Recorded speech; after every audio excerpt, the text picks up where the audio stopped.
नमस्कार, स्वागत है आप दर्शकों का। आप देख रहे हैं न्यूज 18 का डिजिटल प्लेटफॉर्म। मैं हूं आपके साथ रजनी चौबे।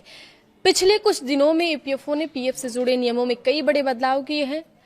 अगर आपकी सैलरी से हर महीने पीएफ कटता है तो ये बदलाव सीधे आप पर असर डालेंगे। कुछ जो इसमें देखा जा रहा है रिपोर्ट्स के मुताबिक, कुछ जगहों पे कुछ लाखों खाता धारकों को परेशानी का सामना करना पड़ रहा है, तो वहीं पर कुछ लोगों को नहीं परेशानी हो रही है। तो सारे अपडेट्स के बारे में इस रिपोर्ट में, इस पूरे वीडियो में हम समझेंगे। अंत तक आप बने रहिएगा। सबसे पहले बात कर लेते हैं कि पहले ईपीएफओ के हर क्षेत्रीय कार्यालय का अपना अलग अलग डेटाबेस होता था। अब ईपीएफओ ने सेंट्रलाइज्ड आईटी इनेबल्ड सर्विसेज यानी CITES प्रोजेक्ट के तहत अपने सभी सदस्यों का डेटा एक ही राष्ट्रीय डेटाबेस में स्थानांतरित कर दिया है। यानी अब अलग अलग क्षेत्रीय कार्यालयों में अलग अलग डेटाबेस रखने की व्यवस्था खत्म हो गई है। इससे किसी भी अधिकृत ईपीएफओ कार्यालय से सेवाएं मिल सकेंगी। नए ईपीएफओ सदस्य पोर्टल पर लॉगिन करते ही एक ही जगह पर सदस्यता से जुड़ी पूरी जानकारी मिलेगी। इसमें पीएफ बैलेंस, क्लेम की स्थिति, पेंशन योग्य सेवा का रिकॉर्ड और अब तक मिले सभी लाभ दिखाई देंगे। पहले ये जानकारी अलग अलग सिस्टम में बटी हुई रहती थी। क्लेम करने से पहले ही पता चल जाएगी गलती। जी हाँ, अगर किसी भी पीएफ क्लेम को प्रोसेस करने से पहले उसका स्वतः सत्यापन यानी प्री वैलिडेशन होगा। अगर आवेदन में कोई कमी या गलती होगी तो उसकी जानकारी पहले ही आपको SMS और पोर्टल के माध्यम से दे दी जाएगी। इससे क्लेम रिजेक्ट होने की संभावना कम होगी और पहली बार में ही क्लेम मंजूर होने की संभावना ज्यादा बढ़ जाएगी। अब पहले से पता होगा कि आपको कितने पैसे निकालने हैं और कितने पैसे आप निकाल सकते हैं। पहले कई सदस्य ये नहीं जानते थे कि अलग अलग श्रेणियों में वे कितनी राशि निकाल सकते हैं। ऐसे में तय सीमा से अधिक राशि का आवेदन करने पर क्लेम खारिज हो जाता था। अब पोर्टल पर यह भी दिखाई देगा कि किस श्रेणी में कितनी राशि निकाली जा सकती है। इससे सदस्य सही राशि के लिए आवेदन कर सकेंगे और उनका क्लेम भी रिजेक्ट नहीं होगा। बात कर लेते हैं कि कितने रुपए तक के क्लेम का होगा खुद निपटारा।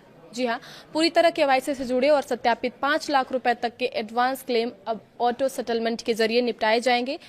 पहले यह सीमा केवल 1 लाख रुपए थी, जिसे बढ़ाकर 5 लाख रुपए कर दी गई है। अगर अतिरिक्त जानकारी मांगी गई तो क्या होगा?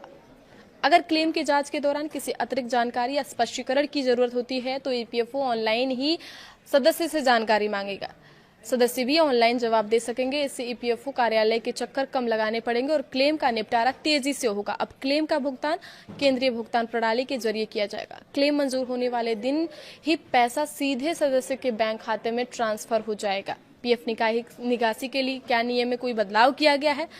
तो अब पीएफ से पैसा निकालने के लिए नियम भी आसान कर दिए गए हैं। पहले क्या था कि आंशिक निकासी के लिए 13 अलग अलग नियम थे, लेकिन अब इन्हें सिर्फ 3 श्रेणियों में बांटा गया है। पहली जो फेज है वो ये है कि आवश्यक जरूरतें, इसमें बीमारी, पढ़ाई और शादी जैसे जरूरतें शामिल है। दूसरी श्रेणी जो है वो आवास संबंधी जरूरतें। इसके तहत घर खरीदना, घर बनाना, जमीन खरीदना, होम लोन चुकाना और घर की मरम्मत या रेनोवेशन जैसे कामों के लिए पीएफ से पैसे निकाले जा सकते हैं।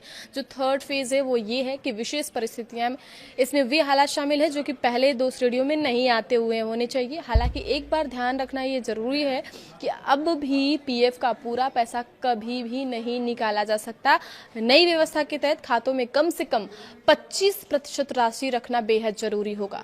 यानी अगर आपके पीएफ खाते में 1 लाख रुपए जमा है तो सामान्य स्थिति में कम से कम 25,000 रुपए खाते में आपके रहेंगे। बाकी तय नियमों के अनुसार निकाले जा सकेंगे। अगर इलाज के लिए पैसे चाहिए तो सदस्य अपने परिवार के किसी सदस्य के इलाज के लिए 12 महीने की सदस्यता पूरी होने के बाद पीएफ से राशि निकाल सकता है। वहीं अगर पढ़ाई के लिए पैसे चाहिए तो अपनी या परिवार के किसी सदस्य के शिक्षा के लिए 12 महीने की सदस्यता पूरी होने के बाद निकासी की जा सकती है। इसके लिए सदस्य अपने पूरे कार्यकाल में अधिकतम 10 बार पैसे निकाल सकता है। इसी तरह अपनी या परिवार के किसी सदस्य की शादी के लिए भी 12 महीने की सदस्यता पूरी होने के बाद पीएफ से राशि निकाली जा सकती है। शादी के लिए पूरे कार्यकाल में अधिकतम 5 बार निकासी की अनुमति होगी। अब आधार से जुड़े यूएन वाले जो पीएफ खाते नौकरी बदलने पर स्वतः यानी कि खुद से ट्रांसफर हो जाएंगे। इसके लिए अलग से आपको आवेदन करनी है। पुराने और नए नियोक्ता की मंजूरी लेने की जरूरत नहीं होगी, जबकि पहले ऐसा था कि अगर आप कोई कंपनी छोड़कर जाते हैं तो दूसरी कंपनी जाने से पहले या जाने के बाद आप पहली कंपनी को फोन करके ही अपना पीएफ अकाउंट ट्रांसफर करवा सकते हैं, जो कि जहां पे आप करंट टाइम में जॉब कर रहे हैं। साथ ही पहले सदस्य केवल उसी क्षेत्रीय कार्यालय की सहायता ले सकते थे जहां उनका पीएफ खाता था। अब देश के किसी भी ईपीएफओ कार्यालय से सहायता और जानकारी ली जा सकेगी। पेंशनर्स को भी इसका फायदा मिलेगा। जी हां, अगर देखा जाए इस सवाल पर तो कर्मचारी पेंशन योजना यानी ईपीएस के पेंशन धारक अब किसी भी ईपीएफओ कार्यालय में सेवाएं ले सकेंगे और जीवन प्रमाण पत्र जमा कर सकेंगे। साथ ही केंद्रीय पेंशन भुगतान प्रणाली के तहत किसी भी क्षेत्रीय कार्यालय से मंजूर हुई पेंशन देश के किसी भी बैंक खातों में भेजी जा सकेगी। तो ईपीएफओ के जो नए बदलाव किए गए उससे बहुत सारे फायदे भी हैं और बहुत सारी चीजें कुछ खाता धारकों को परेशानी भी हो रही है। तो कुछ समय बाद देखा जाए कायदे से तो इसमें कोई भी चीज करने से पहले ईपीएफओ के जो भी खाता धारक हैं उन्हें आसानी होगी। आगे खबरों के लिए आप बने रहिए न्यूज़ 18 के साथ। धन्यवाद।